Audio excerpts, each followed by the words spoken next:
everybody, it's Benny One, and I'm back at you with another Hobbit movie review, and today we're reviewing The Hobbit and the Desolation of Smaug, everybody. That's right. The big, nasty, villainous dragon Smaug, played by Benedict Cumberbatch, everybody, makes his big appearance in this movie. That's right. So this is the sequel to the first Hobbit, An Unexpected Journey, everybody. That's correct. It picks up, it probably picks up a few months down the road from the first one, because these movies take place over a long period of time, even though they don't fully state that in the Lord of the Rings or these Hobbit movies. So, but yes, once again, this is directed by Peter Jackson, and all of our returning dwarves are back. Gandalf is back. Bilbo is back. Like I said, we get Benedict Cumberbatch coming in to play Smaug the dragon. He does a fabulous job with the voice of Smaug also, by the way. Like, you can tell that it's Benedict, but there's times where you kind of can't, because he gets really deep and growly with the dragon voice. So, but he does a really good job of it. He does. And we also get Legolas is in this freaking movie, everybody. Orlando Bloom comes back to play the awesome elf character Legolas that he is well known for in this franchise. He's not in the Hobbit books. That's one thing that I'm going to get to about this movie that, in a way, I'm not a huge fan of, but I do have to say this, I feel like this is the best paced story movie in the Hobbit trilogy, I would say. It's the most focused when it comes to the story, and it does get bigger and epicer also. Like, we get epicer. That's probably not a word, but there you go. That's your fun word for the day. But yeah, the scale is way bigger in this movie compared to An Unexpected Journey, because as I told you in that review, that movie was more of setup and setting us up for this adventure, like, a lot. Like I said, we spent an hour in Bilbo's house in the first Hobbit movie. So, but where the first movie was all about setup, this movie actually has a clear destination that they are going for. They have to get to the Lonely Mountain, the kingdom under the mountain, everybody. They have to get to this mountain. That's what this whole movie is about. They have this set destination, and they're going for it. And we get introduced to some new characters.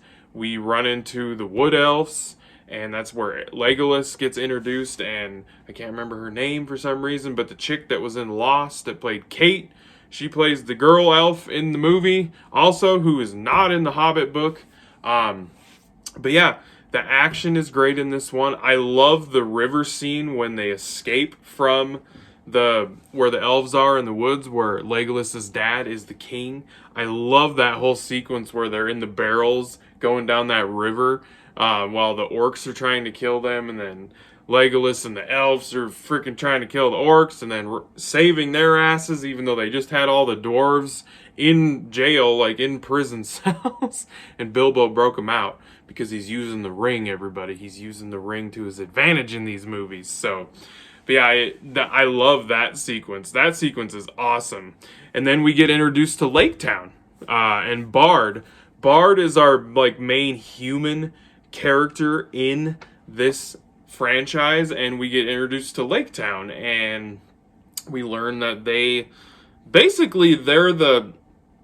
what is left of Dale, that got burned down by, Smaug back when he took over the mountain and all the gold, because he's sleeping in the gold. You got to see that teased at the very end of the first Hobbit movie. So, but yeah, so we get introduced to Lake Town, and it's ran by not a king or whatever, but an asshole. He's just an arrogant prick that only cares about gold, nobody else, and he's got this stupid, annoying servant guy. My God. But yeah, I like the Lake Town stuff. It's an awesome addition to the story. And like I said, this one is just the best, I would say, put together movie in the Hobbit trilogy. Now, I've stated I don't think that the Hobbit movies are as good as the Lord of the Rings.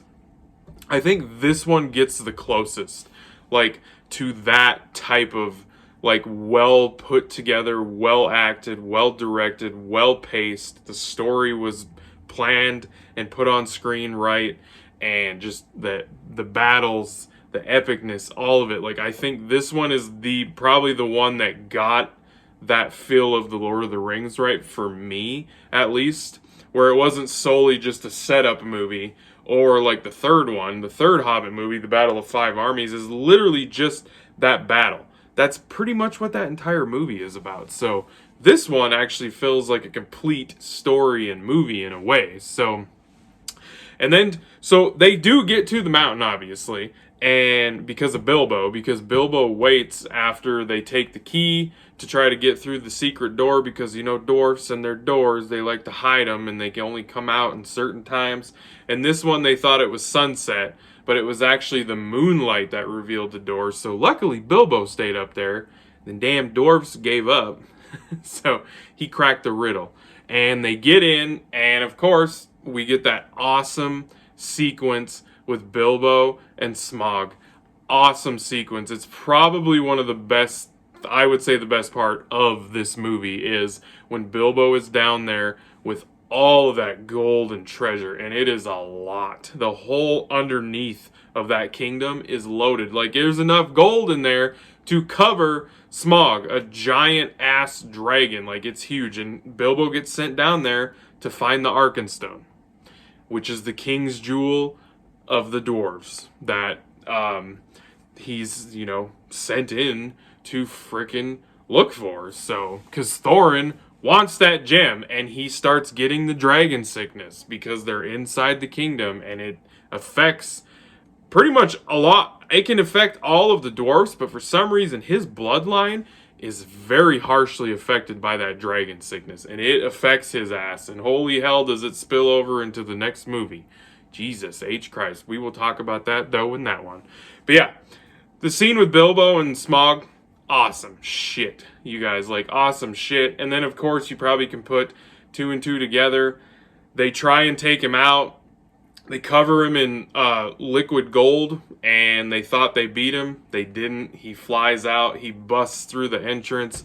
And our movie literally ends with Smaug flying towards Lake Town, and he's gonna freaking destroy the freaking little city of Lake Town. And it literally ends with Bilbo like, what did we just do? That's where it ends. Like, cliffhanger, everybody. Cliffhanger. Hello. So yeah, the Hobbit, the Desolation of Smaug, you probably can figure out, it's probably my favorite movie in the Hobbit trilogy.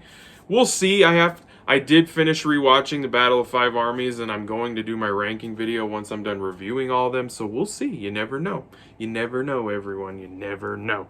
But I am going to give The Hobbit, The Desolation of Smaug, I'm going to give it, honestly, I'm going to give it 4 lightsabers out of 5 lightsabers. I do think it's the best Hobbit movie. I do.